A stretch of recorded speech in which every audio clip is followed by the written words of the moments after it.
Hi guys, Michael here. So I was asked to give my opinion on a few things again. Here we are, another opinion video. Yay! I bet you're excited now, aren't you? No, you're not.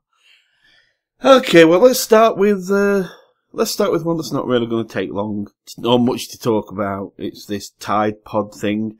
Actually, come to think of it, the Tide Pod thing kind of melds into the other thing anyway, and they kind of work together. So I'll start with Tide Pod, and other one will come up anyway. So Tide Pod challenge. Well, to start with, if you've done it or you're thinking of doing it, well, if you've done it, you're retarded. If you're thinking of doing it, don't be retarded. It's not meant to be. It's poison. It's going to kill you, and if you die, well, it'd be probably a shame, but that would also mean that it'd be one less stupid person in the world. And if you're stupid enough to risk your life eating detergent, then, well, you're really going to get yourself in trouble anyway for doing something else anyway. You just seem like you can't argue with stupid, you know. It's one of them things that you just can't do. It's just gonna, you know, if somebody's stupid enough to try a Tide Pod thing and they can't see what's inherently wrong with that, then they are destined to be very stupid throughout their life. So, you know, get a brain, think about it. But, and here's how it links into the other one, which is about YouTube itself. But, in a way, this is just another offset of YouTube, of people trying to make it big on YouTube. I mean, let's face it, people aren't just going to be popping Tide Pods because they're just hungry. Plenty of things to eat. People do this kind of thing for attention. I mean, there's even a big YouTuber. Her name is Glozell, and she decided. I mean, we're not talking, and this isn't a small time YouTuber. This is somebody with a lot of subscribers, and she decides, well, if everybody else is doing it, why don't I go and eat one? Yeah. So, you see, and that just goes to show that if the big YouTubers will do it to try and get views and to try and get people watching, what do you expect from the smaller ones that are actually making no money and just trying to get found? And this is why it links to YouTube in the way I see it. Because YouTube, of course, is changing its policy, which is now you've got to get like 1,000 subscribers in a year and 4,000 hours of viewing time. Now that's not a lot. Let me just go on record of saying I am not complaining at these new numbers. I don't care if I meet it or not, to be perfectly honest, because I don't make money anyway, so I don't really give a shit. And also it means that I have got the freedom to go shit. And I can say it because they're not gonna, if they do stop monetizing my videos, then what they're gonna do? I mean, the only punishment you get for swearing is that they don't monetize your videos. So if they're not going to monetize my videos anyway, then I don't have to worry about it as much. So it gives me a certain amount of freedom. That's not the point. The point is, though, that there's people who are very sensitive on YouTube. They copy everything. They let everything get to them. You've seen the kind of toxicity that can happen, that people can come out with when they tell other people go and die and all this kind of stuff. So, you know, there's a lot of people out there that are really not. Well, they easily led on, and they'll take things to heart. And let's say they're doing videos, and you can tell because, you know, you'll see that they tend to have the mannerisms of their favourite YouTubers. You know, so if it's like a PewDiePie fan and he's like in the young, about 14, something like that, you know, they'll have that kind of PewDiePie way about them, and they'll try and do it. Or if it's a Jake Paul fan or a Logan Paul fan, they'll have them kind of mannerisms because they think if they do these kind of things, then that'll work. It worked for PewDiePie, it worked for Jake Paul, it worked for Logan Paul, it worked for Markiplier, it worked for Jacksepticeye, it worked for all these people. So if I copy that, then obviously I'm going to get famous. But then it don't work. Well, of course it don't work, because they've already got a PewDiePie, they've already got a Logan Paul, they've already got a Jacksepticeye. They don't need another one, and that's why it don't work. So then these people get downhearted, and they figure, well, I've got to stand out then. Because these big YouTubers say you've got to stand out. You've got to stand out over the norm. And the problem is that people's translation of that isn't, right, so I've got to find a way to present my content in a better way, or in a different way, or in a more polished way, or in a way that other people haven't done it. So I'll work on that. No, what they somehow they translate it into, so what I've got to do is go and do absolutely stupid and crazy things. Like, vlog one, I'm setting fire to my hair, which I have seen somebody do, and that was completely one of the most pathetic things I've seen. But that's what they think. They think, oh right, so I've got to do these I've got to do these really crazy things. I know, I'll eat a Tide Pod. There we go. That's clever. That'll get me views. And if you think over time how many times people have done crazy things, even things that weren't inherently dangerous, but still really had a bad effect on them. Yeah, how many people did that, that cinnamon challenge or something, when they were just taking a big spoonful and then taking a drink, and it just all clogged up in the mouth. Yeah, just things like that, what people do to try and get views, but people are willing to hurt themselves to do it. They'll do things. I think it was Drama Alert, something like that reported about there were many, even in just here in UK, there were many people who ended up in hospital trying to get, by doing things, hurting themselves, trying to do YouTube videos, trying to do things that people will notice on YouTube. And this is the problem. So then what does YouTube do? They come out with this policy of, well, what we're going to do is we're going to change what it takes to get your videos monetized. Now, as I say, the numbers are no big deal. If you're good enough, you'll make them numbers. And even then, even if you get kicked off, you can still get back on. If then you make 1,000 subscribers, it's not like they're saying once you get kicked off, you can never get monetized again. They're just saying, if you want to get monetized again, you're going to have to make 1,000, you're going to have to get 1,000 subscribers and 4,000 hours watch time within a year, and then you can come back in. But they didn't explain everything, like, do you lose the perks that come along with the partner program and things like that? Do all them go? I mean, they basically give you an email saying you've got 30 days to get 1,000 subscribers or 4,000 hours watch time, or your monetization goes. You're no longer a class as a partner. And to me, it would not have hurt them to give those that are already on YouTube the year to do it. Because let's face it, if somebody starts a YouTube channel now, they've got a year to do it, to get 1,000 subscribers and 4,000 out. So why is it that them that are already on only get 30 days? Why not say, alright then, you're on now, but from the date we start this, you have a year, or we take you off.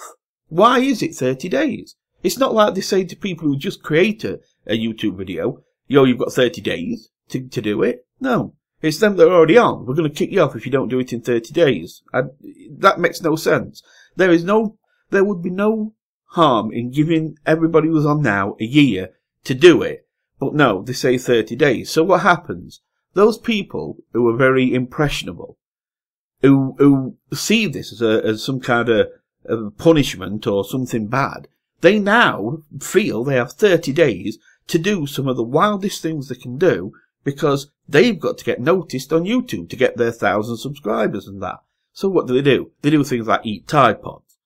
This is the thing where YouTube, yet again, YouTube has fucked up. Because YouTube is quickly becoming one of the most retarded and pathetic things that I can actually ever think about, because they fuck up on so many levels and they just don't give a shit. I mean, this is just going to make more people do crazy things. I don't think people, and a lot of people haven't touched on this. I've noticed not a lot of people have mentioned what I'm mentioning. The big YouTubers just say, well, the numbers aren't very big, so don't moan. Yeah, and then some of the little creators are like, oh, this isn't fair, I'm getting kicked. And nobody's looking at it from how dangerous this could be.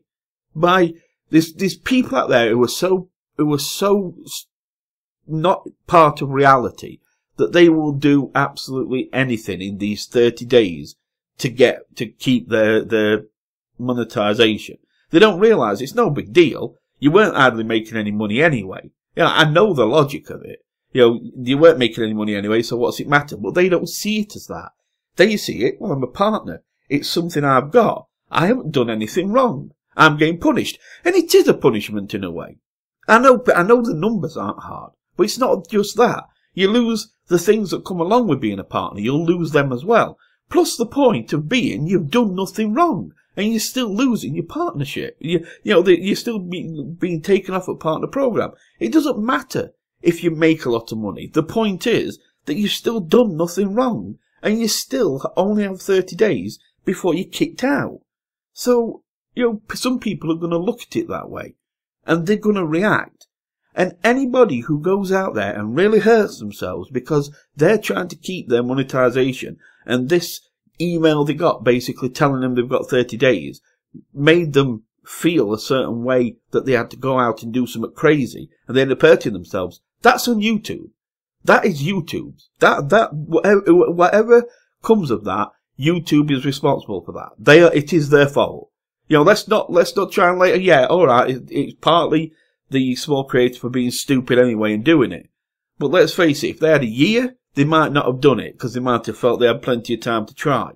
But you give them a month, they're going to throw themselves into doing the stupidest things to try and stand out. And that comes on YouTube for dealing with this wrongly. I'm not saying you were wrong to do it. I can understand why you've done it. And like I say, the figures you've put forward aren't stupid. Then they're not unattainable. They are easily attained in some way by people who do stand out enough. But the point is that it's the way you've handled it. It's not saying I'm not going against what you're asking for. I agree, that's fine. I'm going against how I'm saying you've handled it like a complete retard. Pathetic. You've handled it completely pathetic. Because you've made it so impressionable people are going to do stupid, even more stupid things. If you've got somebody who will set their hair on fire while doing a vlog, what do you think they're going to do to try and keep monetization if they feel they're going to lose it in 30 days? It's going to get worse. And there's going to be more people do it. And that comes down on YouTube. And that's because, as usual, these companies don't care. They just do these things.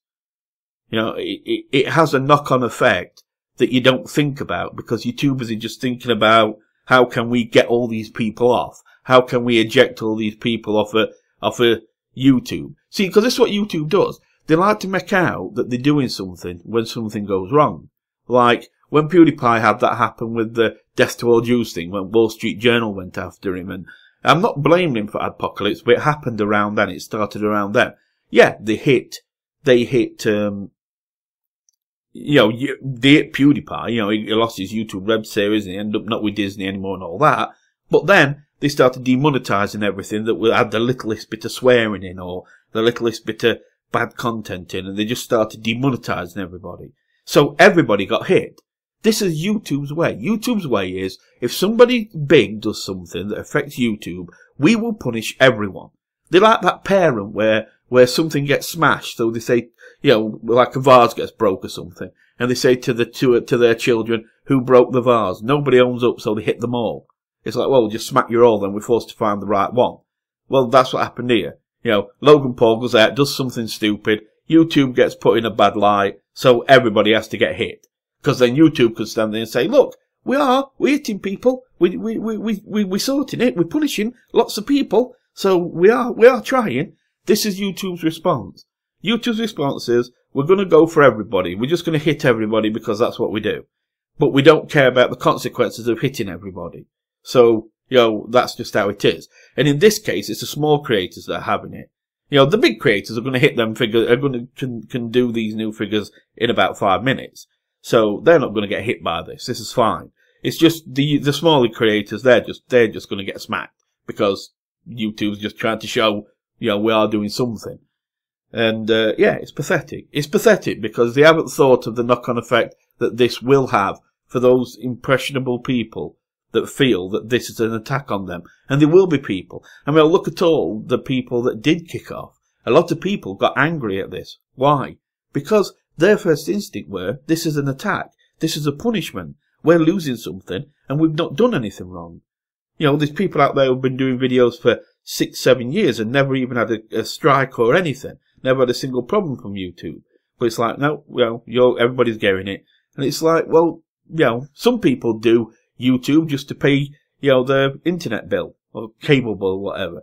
You know, they'll just be getting a bit of money just for things like that, where it pays for internet for another month. But now, no, that's going to stop too. You know, because you haven't got enough. You know, so people are going to see this as a punishment.